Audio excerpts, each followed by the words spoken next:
ಏರ್ಪೋರ್ಟ್ನಲ್ಲಿ ಸಾಮೂಹಿಕ ಪ್ರಾರ್ಥನೆ ಮಾಡೋಕ್ಕೆ ಅಲ್ಪಸಂಖ್ಯಾತರು ತಪ್ಪಲ್ಲ ಅಂತ ಹೇಳ್ತಿರಲ್ಲ. ಅಂದರೆ ವೋಟ್ ಬ್ಯಾಂಕ್ ರಾಜಕಾರಣ, RSS ಏನು ಭಯೋತ್ಪಾದನಾ ಸಂಸ್ಥೆನ?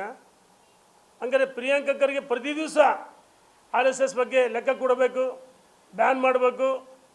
ಮುಖ್ಯಮಂತ್ರಿಗಳು ಸಹ ಸಚಿವ ಸಂಪುಟ ಆದೇಶ ಮಾಡಿದರೆ ಹೈಕೋರ್ಟಲ್ಲಿ 2 ಕಡೆ ಇವ್ರದ್ದು ತಿರಸ್ಕೃತ ಆಯಿತು, ಸ್ಟೇ ಸಿಕ್ತು. ಕೆಳಮನೆ ಮೊದಲನೇ ಬೆಂಚಲ್ಲಿ ಇದಾಯ್ತು, 2ನೇ ಬೆಂಚಲ್ಲಿ ಹಿನ್ನಡೆ ಆಯ್ತು ಇವರಿಗೆ. ಅಂದರೆ ಸಾರ್ವಜನಿಕ ಶಿಕ್ಷಣ ಇಲಾಖೆಗಳು ಅಲ್ಲಿ RSS ದೇಶಭಕ್ತ ಸಂಸ್ಥೆ, ಅದು ಭಯೋತ್ಪಾದನನ? ಅದ್ರ ಬಗ್ಗೆ ದೊಡ್ಡ ದೊಡ್ಡ ಪತ್ರ ಬರ್ತೀರಿ ಪ್ರಿಯಾಂಕಾ ಖರ್ಗೆ ಅವರೇ. ಮುಖ್ಯಮಂತ್ರಿಗಳೇ, ನೀವು ಸಚಿವ ಸಂಪುಟದಲ್ಲಿ ಅದನ್ನು ಅನುಮೋದನೆ ಮಾಡಿ ಕಳಿಸ್ತೀರಿ. ಆದರೆ ಏರ್ಪೋರ್ಟ್ನಲ್ಲಿ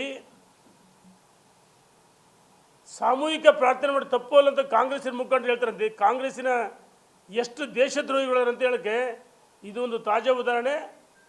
ಸರ್ಕಾರ ವೋಟ್ ಬ್ಯಾಂಕ್ ರಾಜಕಾರಣ ಮಾಡ್ತದೆ. ಇವರು ಟಿಪ್ಪು ಜಯಂತಿ ಮಾಡ್ತಾರೆ, ಮತ್ತೊಂದು ಮಾಡ್ತಾರೆ, ಅವ್ರ ಮೇಲೆ ಹಾಕಿರ್ತಕ್ಕಂಥ ಮೊಕದ್ದಮೆಗಳು ವಾಪಸ್ ಪಡಿತಾರೆ.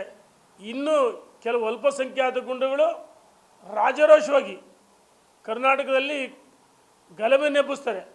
ಅಂಥವ್ರ ಮೇಲೆ ಸರ್ಕಾರ ಯಾರು ನಮೂದು ಮಾಡಿದ್ದಾರೆ ಅಲ್ಲಿ ಅವಕಾಶ ಕೊಡಿ, ಯಾರು ಕೊಡಿದ್ದಾರೆ ಕಠಿಣವಾದ ಕ್ರಮವನ್ನು ಜರುಗಿಸ್ಬೇಕಂತೇಳಿ ನಾನು ಸರ್ಕಾರಕ್ಕೆ ಒತ್ತಾಯ ಮಾಡ್ತೀನಿ.